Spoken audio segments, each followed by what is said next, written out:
Assalamu alaikum wa rahmatullahi wa barakatuhu. So you've written into us about Islam to ask about an illness that you have at the moment, which it could potentially stay the same, but there's also the possibility that it could get worse. And it's something that affects your health every day.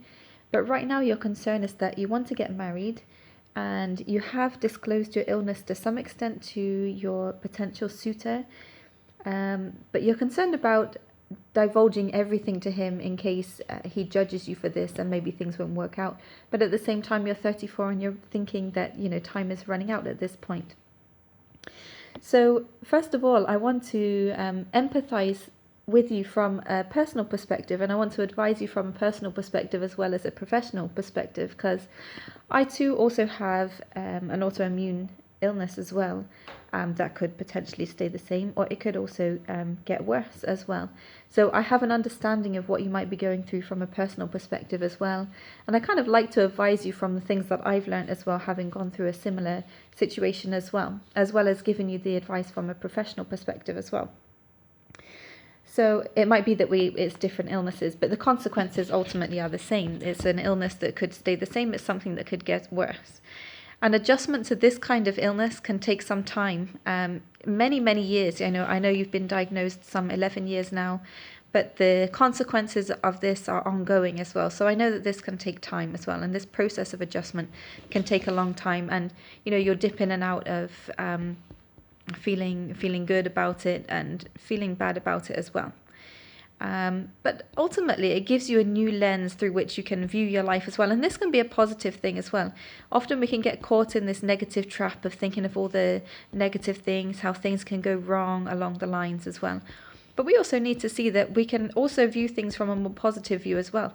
We can take things day to day and appreciate the good things that we have in our lives, and rather than focusing on what might be at the end, it gives us the opportunity to sit down and appreciate what we have today, more so than perhaps people who don't have these kind of illnesses, that don't really get the opportunity to really appreciate what they have.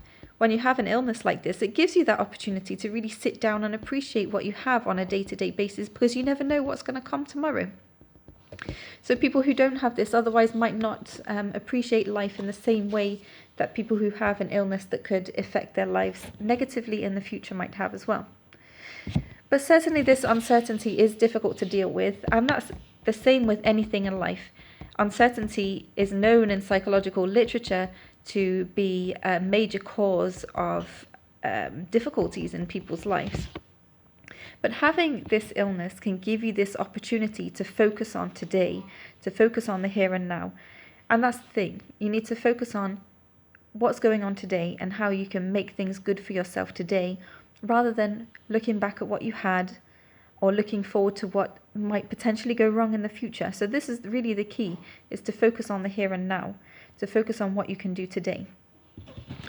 And you can use this in a positive way to avoid things like procrastination, for example, because you never know what tomorrow is going to bring. So instead, use this illness as a means to better yourself today and to do the best you can to please Allah today, rather than saying, I want to learn something new. I want to learn a new surah in the Quran, for example. I want to better myself in this way or another. You do it today rather than waiting till tomorrow, because you don't know what tomorrow is going to bring.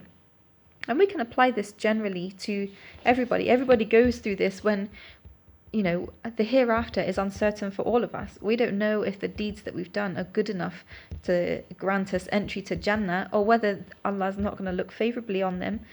So everyone deals with this uncertainty every day anyway. But we can use illness as a means to better ourselves and purify ourselves on a daily basis, because we have this illness constantly in mind.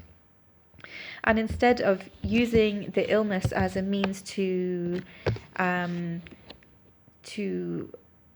avoid doing certain things, like getting married, for example, we can use it as a means to better ourselves on a daily basis, and instead be seeking the rewards of bearing this burden with patience every day. And we know that the rewards of patience are very great as well.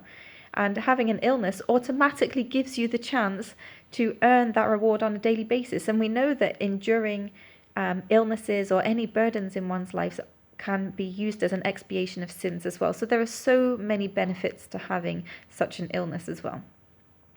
Now, obviously, it's your choice whether you choose to disclose any more details of your illness to your potential spouse.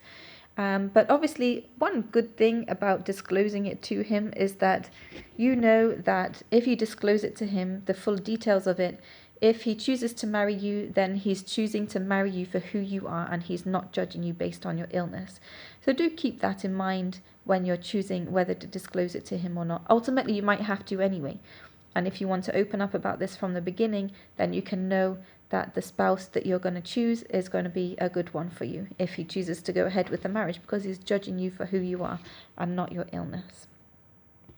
So those are some things for you to contemplate.